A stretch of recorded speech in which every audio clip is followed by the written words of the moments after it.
Il-Gvern dalwaqt se jħabbar dawk li l-Ministru għat-Turiżmu Edward Zamit Lewis sejjaħ bħala alleanzi strateġiċi ma' organizzazzjonijiet internazzjonali magħrufa fil-qasam tat-tagħlim turistiku. Dan biex jgħinu lill-Istitut tal-Istudji Turistiċi l-ITS.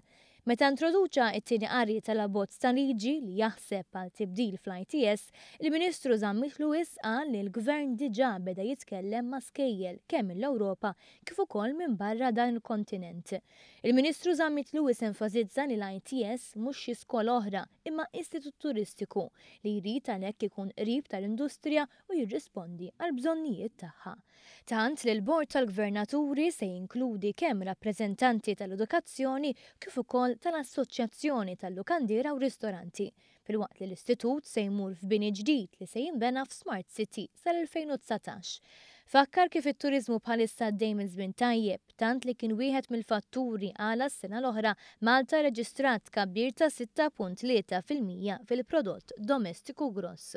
Ħabbar ukoll li x-xahar li għadda t-turizmu żdied b'9% fuq frar tas-sena l-oħra. F'Jannar iż-żieda kienet ta' 15% fuq Jannar tas-sena ta' qabel. Żied li quddiem dawn is-suċċessi jikber il-bżonn li nħajru aktar żgħażagħ jidħlu fil-qasam turistiku.